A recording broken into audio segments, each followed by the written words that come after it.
Hello beautiful people, welcome back. Today we're going to be talking about a few things that I want you, yes you, to incorporate into the outfits that you're going to be putting together. So grab a drink, pen, paper, whatever you need to make sure that you save this information and refer back to it. So here are 8 simple ways to level up your style.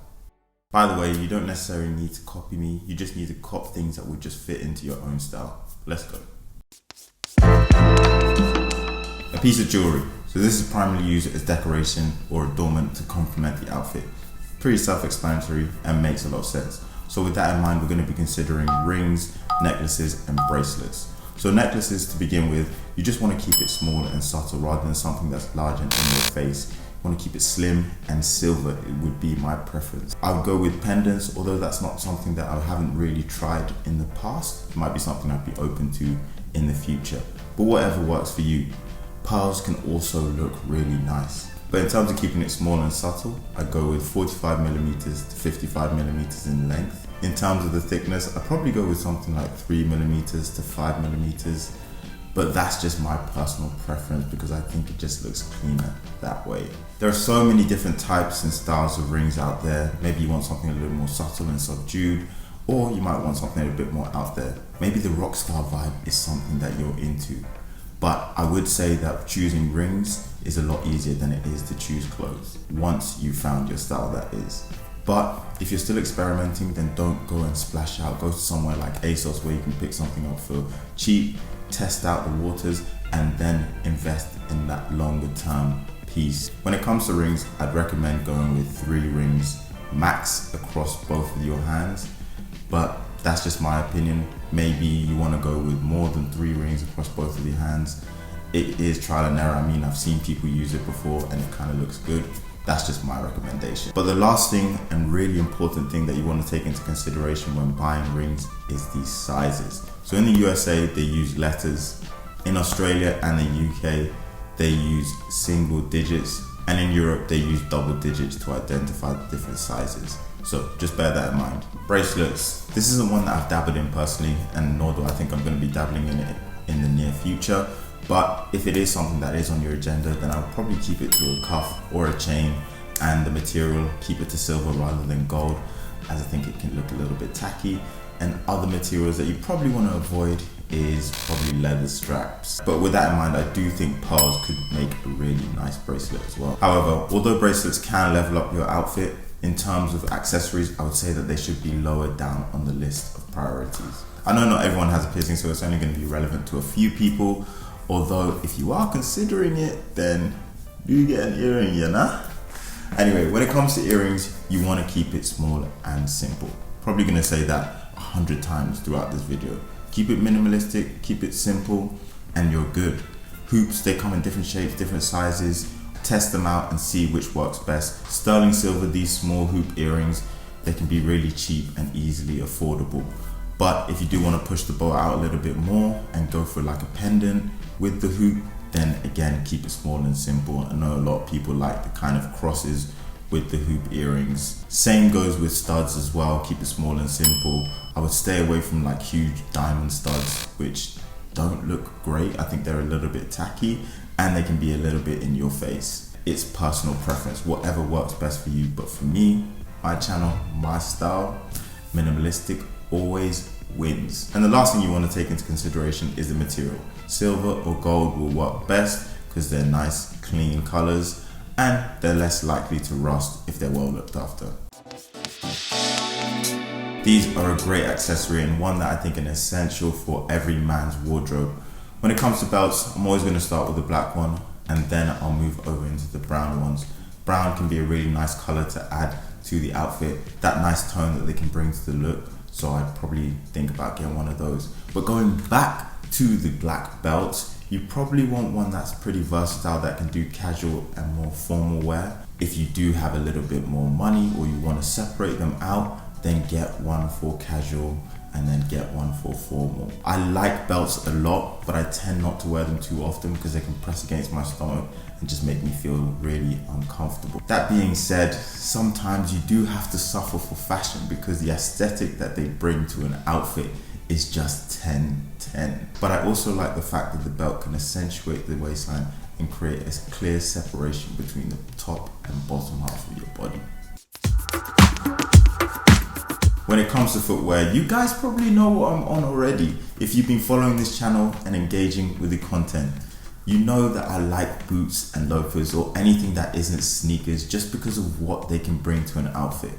Don't get me wrong, I still like to mix things up, still like to be versatile and still get in those streetwear elements with sneakers, but I do tend to gravitate towards boots, loafers and derbies. Let's take this outfit for example. Levi jeans, white tee, we've got the Adidas Sambas on foot, bomber jacket, and then a cap to finish things off. The outfit works, right? But let's switch out the Sambas for the loafers for instance. I like it, and it's giving off a more put together look, wouldn't you say? Or we could go with the boots. Again, it elevates things and it just brings something different to the vibe. One thing that always sticks in my mind and I think is really important is that when you're putting together these looks, it's good to incorporate those casual streetwear elements into the whole outfit. So you've got the cap, Levi jeans, and the bomber jacket, which all fit into this casual aesthetic and help to create more of a balanced look. Adding a pop of color is probably one of the easiest and probably one of my favorite ways to just level up my outfit, especially if you're going for outfits that consist of more neutral tones and colors such as gray, navy, brown, black, white, khaki, green, and cream tones. My advice when adding pops of color would be through adding them in ways such as accessories, caps, beanies, scarves, on the upper half through hoodies, sweatshirts, jumpers, tees, etc. And then maybe through coats and jackets. A little bit more advice is probably just stay away from adding pops of color through the bottom half of your clothing, like bright orange trousers, bright red trainers, just a no. I mean, if that's you, then okay, but they're gonna be really difficult for you to build outfits around them. Especially if you're going for that timeless capsule wardrobe, then just stick with the neutral tones. Here's how I would style pop of color. So I've got some brown cords on, white tee, boots, bomber jacket, and then the pop of color from the green cap. Or we could go with black weekday trousers, these Ted Baker boots, this blue jumper, and then my bomber jacket. You really just want to make sure that you have that one statement color in your look and then build the rest of it around that. Of course, pick whatever color works best for you. Just make sure you're working in those neutral tones and colors that I mentioned at the beginning of the video, and you're gonna have yourself a sick look. Fit. I mean, the fit of your outfit matters, right? I mean, of course it does. If it doesn't fit properly, then it's just not gonna look right. So let's focus on two things: proportions and silhouette. But first things first, let's define what those two things mean. Proportions. Proportions are how the lines and shapes divide the space, garment or outfit into parts. It involves the relationship of one part or space compared to another part or space compared to the whole garment and to the body. A mouthful, right? But this is where the rule of thirds comes into place, a rule that has been borrowed from photography and architecture and can be used in fashion. Silhouette, the overall shape that clothes create when they hang on your body. In other words, it is the outline of the clothing rather than all the little details. If someone was to just do a flat drawing of your outfit, then that is exactly what the silhouette would be. So just the outline of your outfit and the outline of you, essentially. Anyway, we can go into this for a long time. But for the purpose of saving time, let's just focus on one thing and let's look at proportions. Alright, before we go into this in a little bit more detail and look at some examples, this is fashion at the end of the day, so there are always some exceptions to the rules. So just take everything with a little bit of a pinch of salt. If the look looks good, then yeah, just wear it. Let's look at the rule of thirds. This outfit, I've got the Carhartt jacket on top with some trousers. It's basically heavier on the bottom due to the cropped nature of the jacket, which finishes at the waistline. Essentially, what I mean is that if you look at how the outfit is split into 1/3 makes up the top half, and then the remaining 2/3 makes up the bottom half. By using this rule, you get fits with better proportions and a better aesthetic. Conversely, if you had an outfit that couldn't be clearly differentiated between the top and bottom half, or just between your torso and upper body, then it's not going to look that great, and you're probably just not going to get that aesthetically pleasing look that you're after. Wear all black. It's easy, quick, and simple way to level up your outfit, and some may call it lazy, but you just really can't go wrong. For a long time, I really didn't like wearing all black because I just thought that there needed to be at least one other color in my outfit, and I say this loosely because 9 times out of 10 you're just seeing me in neutral colors anyway. Wearing all black is the epitome of chic.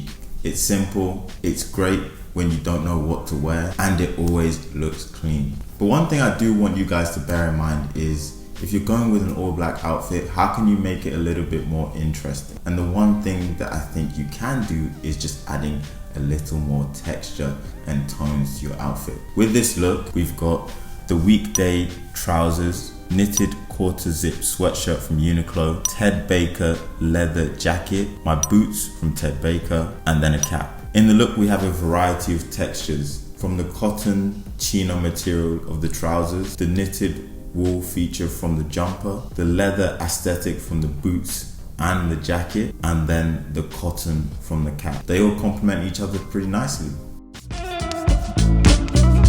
Do you ever get it when you're about to go out, you put together an outfit, you look at yourself in the mirror and you just think, man, this outfit could just do with a bag or something just to bring the whole look together? Well, I've been there many times, and I guess you just have to know when a bag is necessary and isn't necessary. You just kind of have to make that decision by yourself. For the times that a bag is absolutely necessary, it can really help to level up your outfit and complement the whole overall look. The classic one is of course the tote bag, and every fashion creator, influencer, whatever has a picture with the tote bag. They're very generic, but at the same time they are really practical in terms of the fact that they can carry a lot of stuff. It doesn't always have to be a tote bag, as bags can come in many different shapes and sizes and colors. Take for example, you've got the crossbody bag, which is a really good practical one. It can be a nice addition to your outfit, small and compact and good for holding your essentials. Or you might also want to get yourself a nice weekend bag if you're ever traveling. We always want to think about all the small details, and having some good travel gear too could be essential. Or you could go with other forms of bags or purses. Again, it can be a really good way to add a pop of color to your look, as you can see from the examples.